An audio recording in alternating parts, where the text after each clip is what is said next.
Hey everybody, Randy here. Welcome to Let's Figure It Out. In this series, we review mods and features for Ark Survival Ascended on a PlayStation 5. Let's get started. I love the Klinger Rustic Building mod. I've used something from this mod on every map playthrough on ASA. In this video, I want to take a deep dive into the water source structures and the crop plots. Let's get started. This is what the mod looks like in the mod page. If you go over to Browse Mods, and then we type in Rustic, as of the time of making this video, there are three things that pop up. The one that we're looking for is this one, the Klinger Additional Rustic Building mod. If you click on the mod, you can then see there's quite a bit of description about the different pieces and parts in this mod. But specifically what we're looking for is this note right here. All structures in the mod do not take damage from large creatures. So that's a nice perk. There are so many engrams associated with this mod. If we go to our engrams and we type in Rustic, you can see there is a lot here. What we're looking for specifically is going to be the K Rustic water intake at level 16, the K Rustic artesian well at level 17, the K Rustic crop plot at level 15, and for the last structure, we need to type in clay on the search. And then a clay filter will pop up. The first thing we're going to do is we're going to compare the water wheel to the stone intake. When you look at the water wheel, you can see that it has some animations built into it, and it looks pretty cool. And this is, of course, the vanilla stone intake. I'm going to compare these two because of the materials that are used to make this particular intake and the vanilla stone intake. They're very similar. But I do want to remind you that the structures from the Rustic mod are going to be a little bit stronger than the vanilla stone structures. Now, I have the range turned on both of these.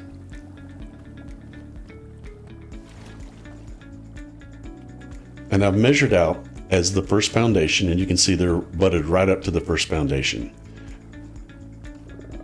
We're going to go out 10 foundations, and this is where the stone intake stops, the vanilla stone intake.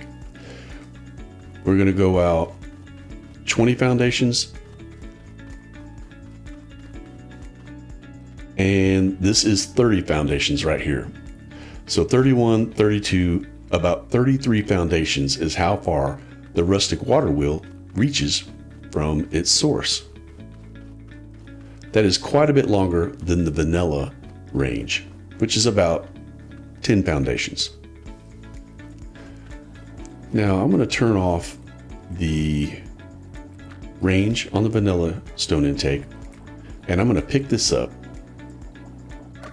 and we're going to see about how to place this. Now, this is similar to the stone intake where it has to be touching water, and it all comes down to how the coating is for touching the water. So you can see it's red here, and we get a little closer to the water and it turns green.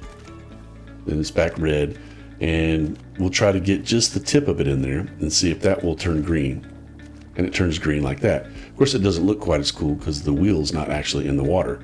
But you can place it as far down as you want to. You could hide it completely if you wanted. And then we'll back it out of the water and see, going this way, how far in we have to be for it to work. And the way the coating is, it's got to be basically in about almost the majority of the way when you place it like this. But placing it sideways to the water makes it so that you can get it just a little further out of the water. It's got its own little coating range for where it needs to hit, the little sweet spot of where it needs to hit.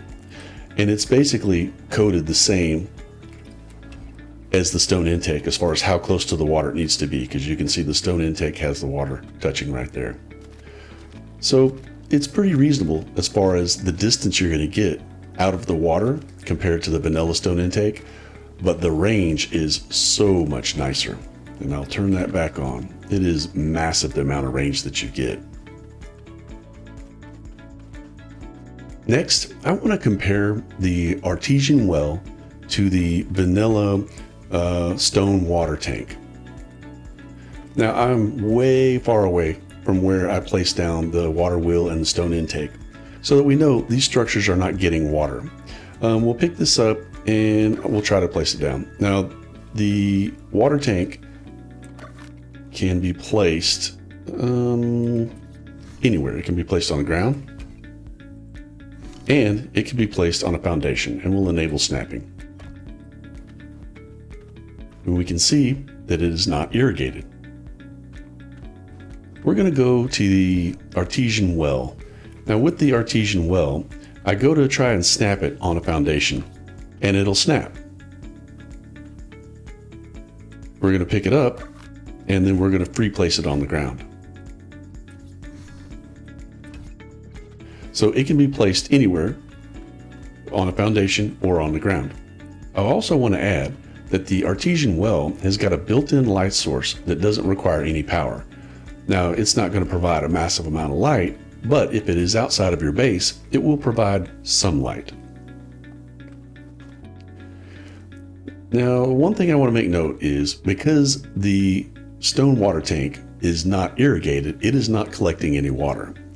I'm pretty sure the trick of going out of render range and coming back will slowly trickle some water into the stone water tank. But if you notice, whenever I place the artesian well down, it's slowly starting to trickle in some water, even though it says it's not irrigated. Now, I'm not exactly sure how this works, but if you read the description, it does say use water items or rain to fill the tank, or place it connected to a permanent water source. So it's slowly starting to trickle water in, even if you go in and out of render. Now, what I'm going to do is I'm going to fly out of render range and then come back and see if we have any water in the stone water tank, or if we have any more water than is currently trickling in there. Okay, so I've flown away and we're currently out of render range of the artesian well and the stone water tank. So now let's fly back and see if we have additional water collected.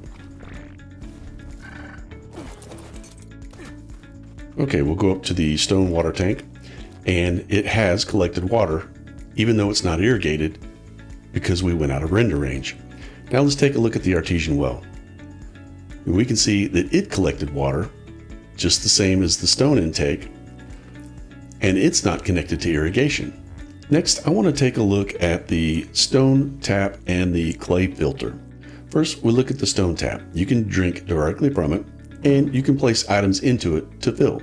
With the clay filter, we can drink directly from it, and we can also place items into it to fill. But we'll notice that there are a lot more slots for the clay filter to fill as versus to the vanilla stone tap. There's only 4 slots. The next thing I want to demonstrate is an odd feature of the clay filter. So we go up to our stone water tank and we see it's not irrigated and it has no water in it. We go up to our artesian well and we see it's not irrigated, but it's slowly trickling water from somewhere. I don't know where, but it's slowly getting water. Now, I am going to place the clay filter down, and it is not irrigated. It states that it's not irrigated. I'm going to come over and fill tank with nearby water. Now, we have no water in the stone water tank. We have very little water in this artesian well. As a matter of fact, I'll pick it up and we'll put it back down to remove as much water as possible. Of course, we know it's going to trickle water into it somehow. Now, we're going to hold down triangle and we're going to use our left stick to go over fill tank with nearby water. And it somehow fills up with water. You notice it's 500 of 500 and not irrigated. Now, I have no idea how this works, where the water comes from, how it fills itself up. I've done a bit of testing in different places close by the water here, in the ocean, further inland, close to rivers, away from rivers. I have no idea how this fills up or where it fills up from. So I find that the clay filter is an interesting structure to have. It allows you to fill it without having irrigation or fill it with having irrigation. I do not know how it fills without irrigation. Now, if we hold down triangle on stone water tap, we can see that there is no range on this. It doesn't have an ability to show a range. You have to get your water directly from the tap.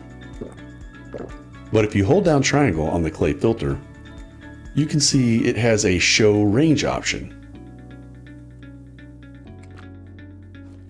And this would be the range around it.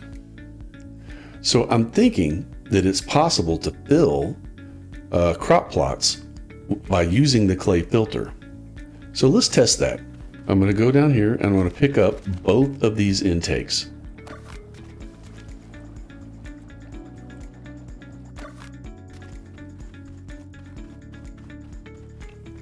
So it says that the stone tap is not irrigated, has no water.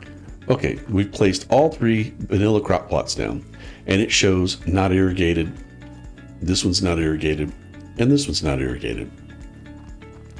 Let's place the clay filter down, snapped in the center of the foundation. It is not irrigated. There is no water in it.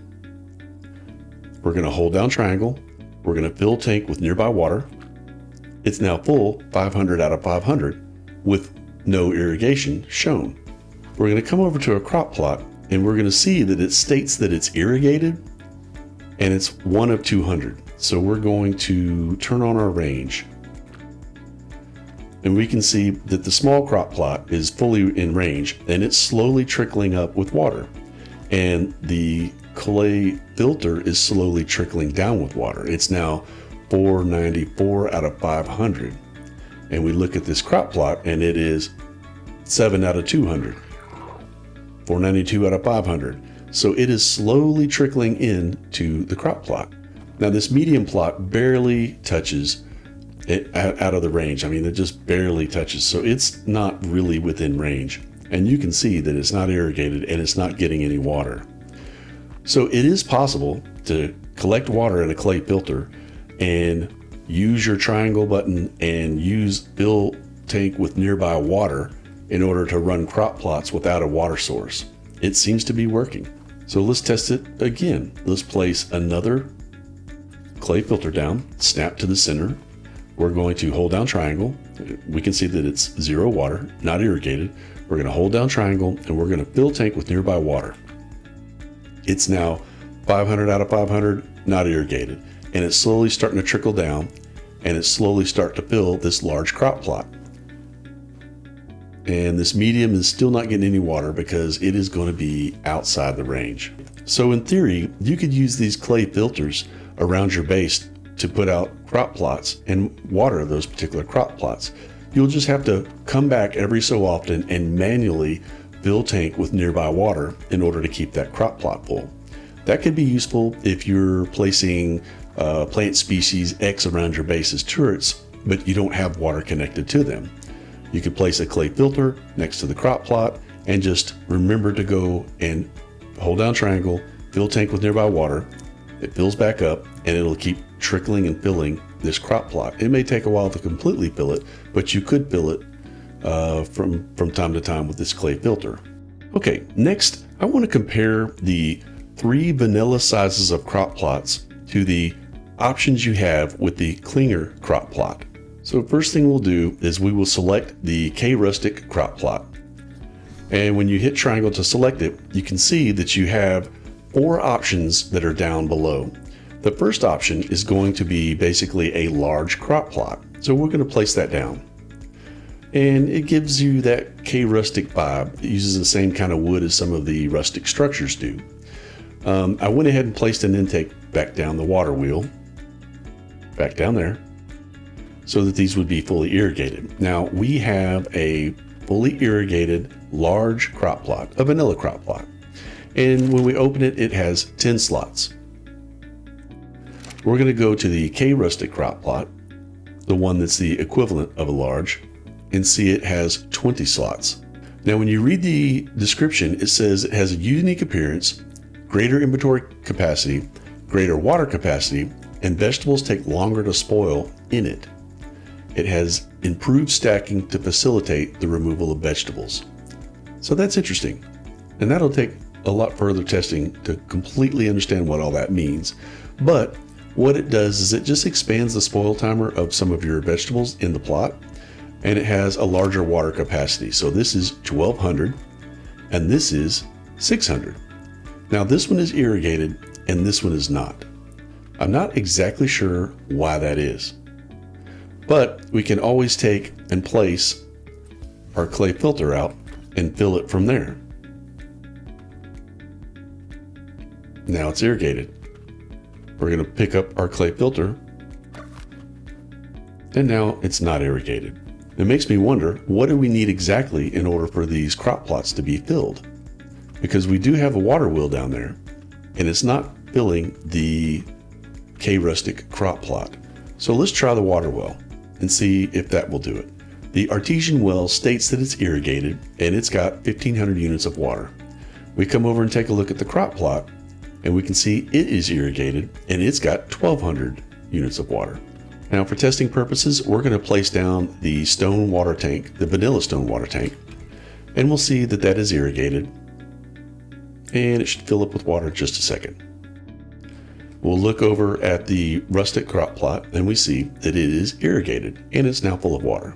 So this gives you some options to work with when you're using the rustic crop plot. You can use vanilla structures to irrigate it, or you can use the modded structure, the Artisan well. Now, the next option that I want to look at is your second choice of crop plots. If you hit square, you'll move over to the second option, and that is called a K mound of dirt. So you can take and you can kind of snap it to a structure. It's kind of, see how it's kind of snapping? Or you can just replace it out in the open. We're going to snap it right there. Now, we're going to open it and we're going to read the description. The description states, it consumes very little fertilizer because it's planted directly in the ground. It has slightly improved deterioration time, but has very little water capacity and cannot be placed on foundations. It's not recommended for very arid or poorly irrigated biomes. It has the resistance of stone structures, and only the tribe that has access can get to its inventory. When you look at it, it's got about 10 slots in its storage, which is similar to the large crop plot. But the thing that I found is items that only can go in a large plot seem to be able to be placed into this. If you look at it, it shows that it's irrigated, but it only has 50 of 50 water. So you should make sure you put irrigation out to make sure that this crop plot stays water, because it only has 50 water. Now I want to take a look at the third option. If we hit square, we go over to our K mound that we just looked at. The next is going to be a plant-based crop. And let's place it right here where we can take a look at it. So it's basically a raised vase that comes out of the ground that you can plant stuff in. Now, I like to use this on my playthroughs because it gives me some decor around the base, but also makes it functional. I'll put some mijo berries in there for taming, some narco berries in there. I placed vegetables in there. I've never tried to put plant species X, Y, or Z in there, so I don't know if it'll grow. But I do know that crops go in here and berries go in here. Now, we open it up and it states, it takes up less horizontal and vertical space, has a greater water capacity, but has fewer slots for seeds and fertilizers. So you're going to need to manage the fertilizer more with this one because it has fewer slots. This base is paintable. You can paint it whatever color you like.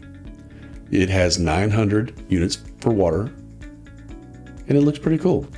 If we compare it to the small crop plot, you can see that the small crop plot has 200 units of water, but it has 10 slots. So there are some pros and cons of going with something like this, a smaller base, versus something like this, the vanilla small crop plot. Next, I want to go over the final crop plot that you have access to with the K Rustic Building mod. So we're going to use triangle, and we're going to go to the mound of earth, then we're going to go over to the vase, and then we're going to go over to the hanging crop plot. And what we want is we want to place it on a wall. It won't go on a foundation. It won't even go on the side of a foundation, like a raised foundation. So it has to snap to a wall. So we're going to place it right about here. You can see it has the same kind of K Rustic wood vibe that the well has, and also that the large crop plot has.